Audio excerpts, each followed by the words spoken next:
তৃণমূলকে বলে দাও সম্পত্তি যখন মোদির কাছে দালালি করছে তখন আন্দোলন হলো। কি বলেছিল মমতা?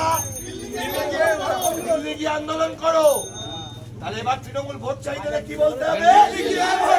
তৃণমূলকে বলে দাও, তৃণমূলকে বলে দাও, তৃণমূলকে বলে দাও। দিল্লি গিয়ে গেছে, চেনে গেছে জনতা, চেনে গেছে জনতা। এসআইআর এর নাম কাটা তৃণমূল বিজেপিকে একটি ভোটও দেবেন না। ইনকিলাব জিন্দাবাদ, লড়াই লড়াই লড়াই চাই, লড়াই করে পেয়েছি যা। এই লড়াই লড়বে কে? এই লড়াই লড়বে কে? এই লড়াই লড়বে কে? আমি আবার কে? এই লড়াই লড়বে কে? তুমি আমি আবার কে? ইনকিলাব ইনকিলাব ইনকিলাব জিন্দাবাদ, জিন্দাবাদ জিন্দাবাদ। লড়াই লড়াই লড়াই লড়াই লড়াই লড়াই লড়াই চাই, লড়াই করে বাঁচতে চাই। লড়াই লড়াই লড়াই লড়াই লড়াই লড়াই মিলে গেছে জনতা। এসআইআর যখন হলো কি বললো? এসআইআর হলে তারপর কি হলো? উল্টে গিয়ে মোদির পায়ে পড়ে গেল। বলছে এসআইআর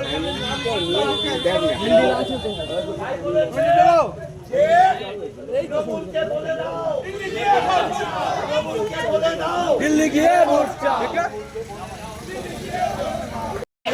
সম্পত্তিগুলো বিজেপি কেড়ে নিয়েও মমতা বসেছিল না, বসেছিল না। তাহলে তৃণমূলকে বলে দাও দিল্লি গিয়ে ভোট চাও, তৃণমূলকে বলে দাও দিল্লি গিয়ে ভোট চাও। এসআইআর নাম কাটা যখন কাটছে না, মমতা চুপ করে নাটক করছে। তৃণমূল একটাও প্রতিবাদ করেনি, একটাও সর্বদল ডাকেনি। ভোট চাইতে আসে কি করে ওরা? তাই তৃণমূলকে বলে দাও দিল্লি গিয়ে ভোট চাও, তৃণমূলকে বলে দাও দিল্লি গিয়ে ভোট চাও, তৃণমূলকে বলে দাও দিল্লি গিয়ে ভোট চাও। যদি ওয়াকফ সম্পত্তি বাঁচাতে হয়, যদি এসআইআরে যাদের নাম কেটেছে সেই নাম তুলতে হয়, লড়াইয়ের জন্য প্রস্তুত হন। এই ডাকামি করে কোনো লাভ নেই। বসে বসে গিয়ে মোদির সাথে পাচেটে থাকা এই সরকার আমাদের চাই না। তৃণমূলকে বলে দাও দিল্লি গিয়ে ভোট চাও, তৃণমূলকে বলে দাও দিল্লি গিয়ে ভোট চাও, তৃণমূলকে বলে দাও দিল্লি গিয়ে ভোট চাও, তৃণমূলকে বলে দাও দিল্লি গিয়ে ভোট চাও, তৃণমূলকে বলে দাও দিল্লি গিয়ে ভোট চাও, দিল্লি গিয়ে ভোট চাও, তৃণমূলকে বলে দাও দিল্লি গিয়ে ভোট চাও।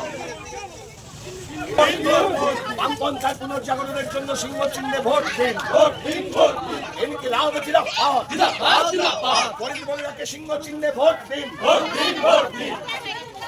ফরিদ মোল্লাকে সিংহ চিহ্নে ভোট দিন, ভোট দিন, ভোট দিন। সিংহ চিহ্নে ভোট দিন, ভোট দিন, ভোট দিন। তৃণমূলকে বলে দাও দিল্লি গিয়ে ভোট চাও, তৃণমূলকে বলে দাও দিল্লি গিয়ে ভোট চাও।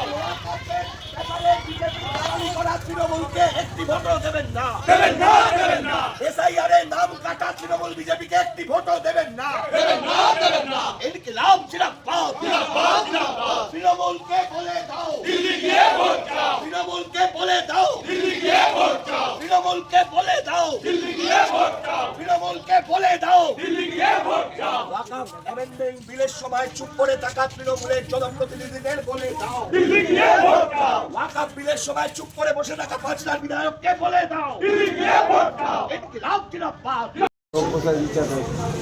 প্রথমে কি বললো তাই শহীদরা? প্রথম বলেছিল এসআইআর হলে নেই দুঙ্গা। তারপর কি বললো? তারপর বলছে যা কেটে গেছে অ্যাপিল করুন। তাহলে হলে নেই দুঙ্গা, তোমার থেকে লাভ কি? দেখো না, আমরা বুঝে নেবো। যদি মারামারি করতে হয় মানুষ বুঝে নেবে। তোমার একটা টাকার তো দরকার নেই। একটা সর্বদলীয় বৈঠক ডাকেন, এত বড় এসআইআর ইস্যু। সর্বদলীয় বৈঠক দেখতে পারতেন। কথায় কথায় তোমরা শূন্য, তোমরা কথা বলবে না, তোমাদের সিট নেই, তোমরা কথা বলবে না। সবাইকে চুপ করাতে করাতে এখন এই অবস্থা করে দিয়েছে মানুষের। ভেবে চিনতে এবারের ভোটটা দিন, একদম ভাবনা করুন। আমাদের যা বক্তব্য আমরা রেখেছি, আমাদের আগের ভুল ত্রুটি আমরা বলেছি, বারবার আসছি। এবার অন্তত পক্ষে একটু বদল করুন, এটুকুই আমাদের।